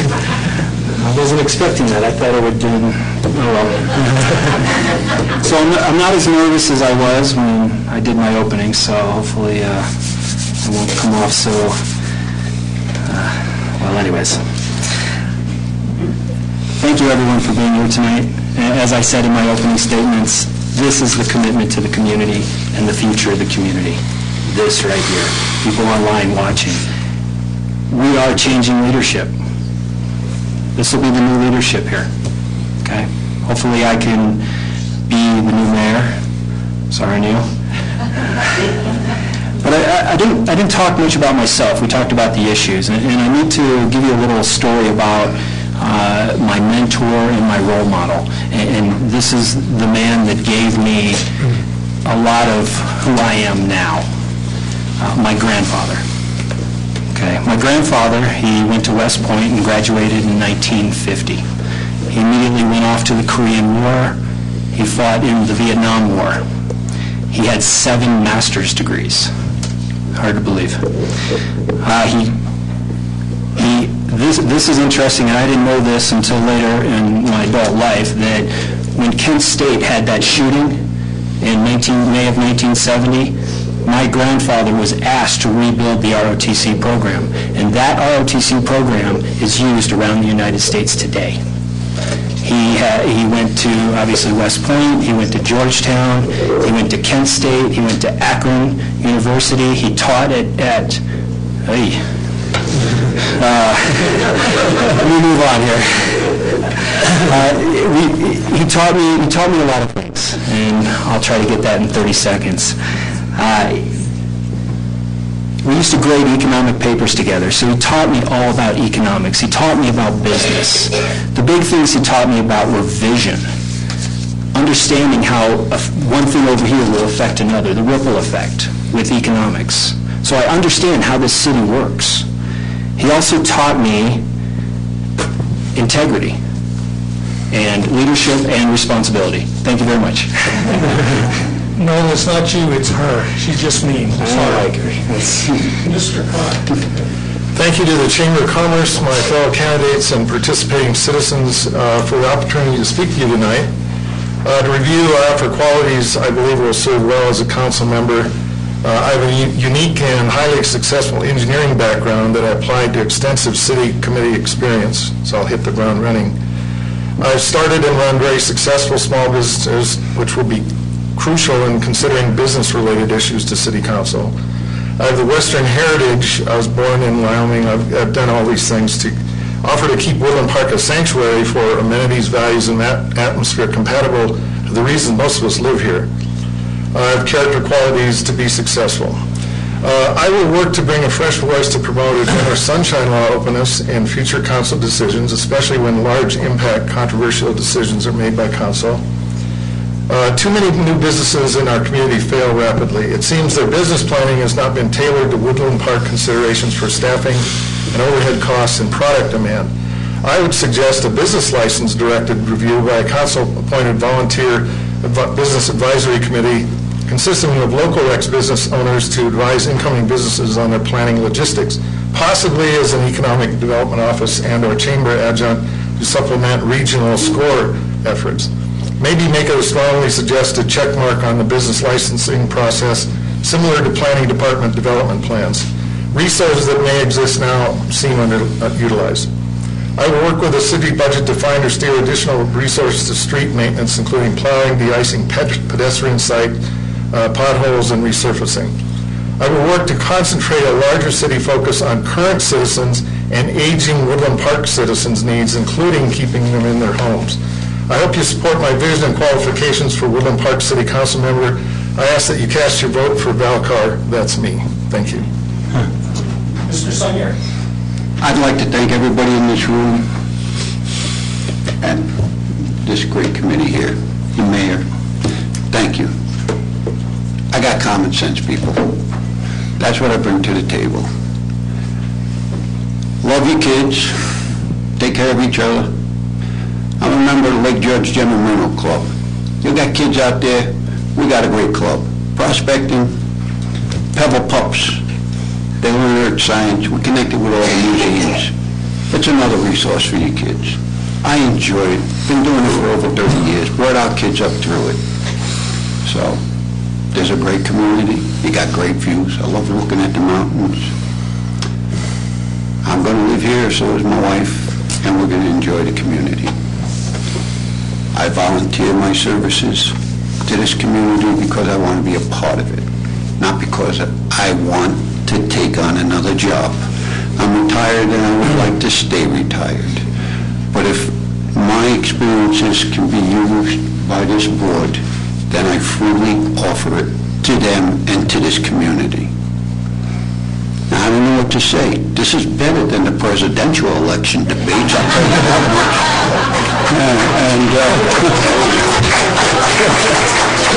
I appreciate you guys. And if you like what I say, you see my character, gauge me, vote for me. I appreciate it. Thank you. Thank you. Mr. Lee, 2 minutes. Thank you. I think back when I was a 7th grader, I got to speak in the Optimist Oratory competition, and the title that we spoke to was The Golden Opportunities of Life.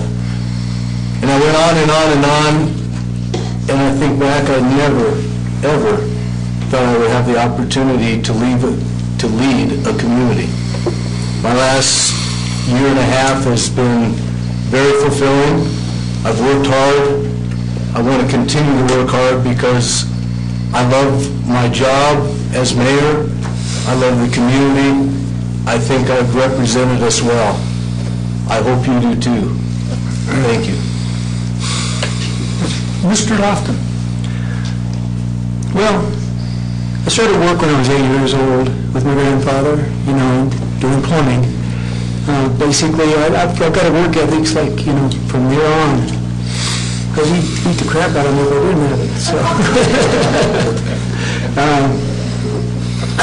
I think I understand what I stand for, and I cherish the charter. I really cherish the charter. I would never do anything wrong to it. So, basically, that's the kind of ethics I have, and that's the kind of ethics you'll have if you vote for me. Thank you. Mrs. Arden? A simple thank you for the last 4 years for the opportunity to serve the community that I did choose as my hometown, and I look forward to serving another 4. Thank you. Mr. Maddox? Thank you very much for the opportunity to be here tonight. Thank you to the Chamber for putting this forum together. I know it's a little bit long and somewhat painful for us. During this time, you've heard points of view from all of the candidates on different positions. Some of them are similar. We don't all agree, but that's okay. Right now, you're probably thinking, why do I want to elect Mike Maddox the mayor? I'm sure those two guys would say don't, but I'm gonna say I think I can give you a few compelling reasons to do that. The mayor's another elected official. He's elected because people want their voice to be heard and to be represented in the council, to provide leadership and oversight and ensure that the points of view, the right points of view, are represented. We know our community has issues to resolve now, will have in the future. This council needs to be the stewards of that future. I want to leave to my children and to my grandchildren the same quality of life that is the reason that I moved here. Nice views, clean air, reduced congestion downtown. We have to remember, and I think we all did agree, that not every form of tax revenue is good. I think we all agree that we don't want to bring pot shops in. That's something that I'm adamant about, that we have problems with our schools that we want to fix. We have problems with our children, with making sure that they're protected and that they grow up in a safe community. We've seen some evidence in the past that some of the commercial taxes perhaps have caused some dwindling businesses. So what I want to do is attract new business, the right kind of business, maintain and improve the quality of life for our folks who live here, to listen to and represent the voice of the community, ensure that that voice is heard in the City Council chambers for the best decisions to be made for our community and our businesses and for our families. Thank you very much for your vote of confidence and for your vote for Mike Maddox on April 5th. Thank you. Thank you all. Ladies and gentlemen, that concludes the Woodland Park Chamber of Commerce City Candidates Forum. We thank the candidates for coming and for answering our questions. Thanks also to Debbie Miller and the Greater Woodland Park Chamber of Commerce for sponsoring the forum. And for allowing us to use, and the City of Woodland Park for allowing us to use the council chambers, to Jessica Nimmer for being our producer and camera person, and to you, the audience and the press, for coming and being involved. Good night, and have a safe trip home. Thank you. We need to do this, right?